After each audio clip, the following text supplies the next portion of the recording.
What actually happens the moment airport security sees a wheelchair coming toward the checkpoint, and why does no one ever explain it out loud? That's the question most travelers using wheelchairs think about but rarely ask. Because airports are loud, rushed places, and nobody wants to feel like they're causing a delay.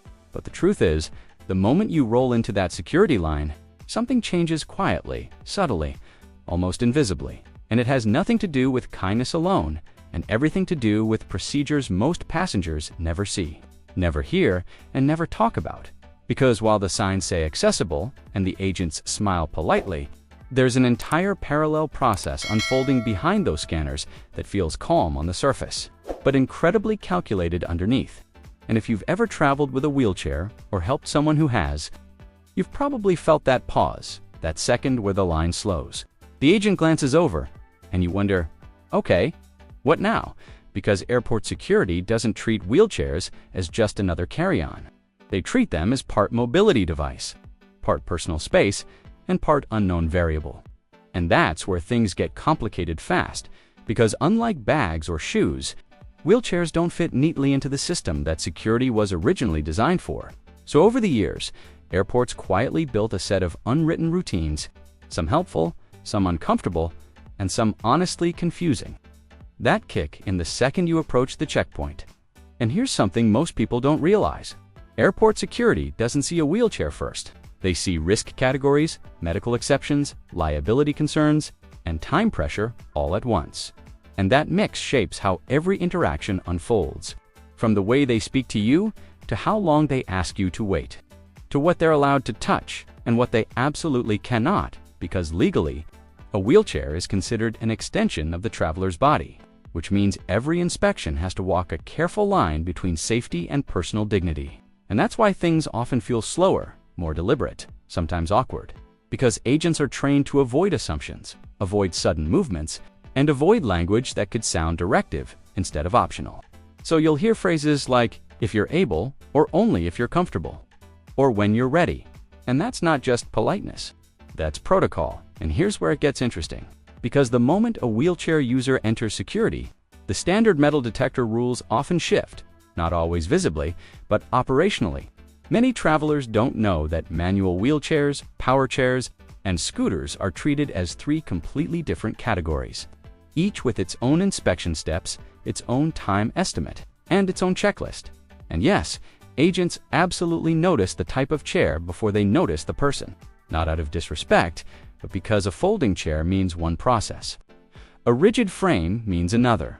And a battery-powered chair triggers an entirely different flow that often requires a supervisor without anyone ever saying so out loud. And while other passengers may sigh or look annoyed, what they don't see is the silent coordination happening behind the scenes. Agents signaling to each other, adjusting lane flow, sometimes even pausing the belt to avoid rushing the interaction. Because rushing here increases risk, complaints, and mistakes. And mistakes in this space are serious because touching mobility equipment incorrectly can cause damage, injury, or worse, strand someone in a foreign airport with no immediate fix. And that fear sits heavy on both sides of the interaction, even if no one says it. And then there's the pat-down, the part most people dread and misunderstand. Because when a wheelchair user cannot go through the standard scanner, security doesn't switch off screening, they redirect it. And that means a manual screening that is more detailed, more personal, and often more emotionally charged, because agents are trained to ask before every step, explain every action, and wait for consent. But that process can still feel invasive, especially when you're tired, already stressed about the flight, and aware that people are watching, even if they pretend not to. And here's something almost no YouTube video ever mentions. Many agents receive less hands-on training for wheelchair screenings than they do for luggage inspections, which means even well-intentioned staff may hesitate, double-check instructions, or call for help, creating those long pauses that make travelers feel like a problem instead of a priority. And that feeling sticks long after the flight takes off.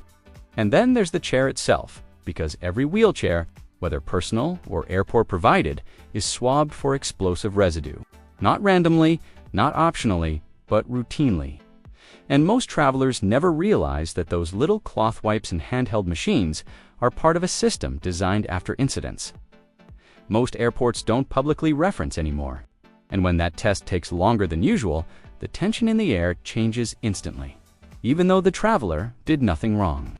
And if you're wondering whether agents talk about this later, the answer is yes, briefly, clinically. Then they move on, because to them, it's one more procedure. But to the traveler, it's personal. It always is. And here's the part that surprises most people. Airport security is not allowed to separate a wheelchair user from their chair, unless the traveler agrees or an immediate safety issue exists, which means those moments when you're asked to stand, transfer, or shift positions are never supposed to be demands. But sometimes they sound like it, especially in busy terminals.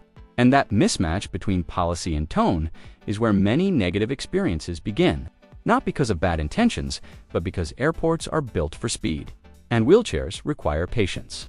And patience is the one thing airports struggle to provide consistently. And yet, despite all this, many security agents quietly go out of their way to protect wheelchair users from being rushed, overlooked, or embarrassed, often absorbing frustration from other passengers to keep the interaction calm. Something you rarely hear acknowledged.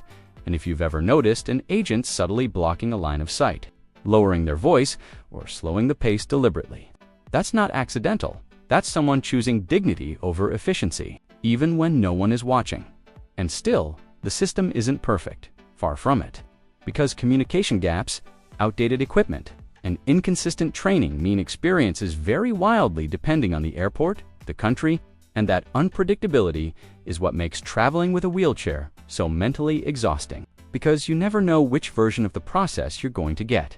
The smooth one or the stressful one, the calm explanation or the awkward silence. And this is why preparation matters more here than anywhere else in air travel. Not because you should have to adapt to the system, but because the system hasn't fully adapted to you yet, and knowing what security really does, not what the signs say, gives you back a small but powerful sense of control. And if you're watching this and planning to travel with a wheelchair soon, or helping someone who is, here's the most important suggestion I can give you. Arrive earlier than you think you need to. Ask questions out loud even if it feels uncomfortable. And don't rush consent just to keep the line moving, because your comfort, safety, and dignity matter more than anyone else's impatience. And if you want more real, honest travel guidance like this that no one explains clearly, especially for older travelers and mobility challenges, make sure you stay connected with Golden Age travel tips. Because smart travel isn't about speed. It's about knowing what's really happening before it happens.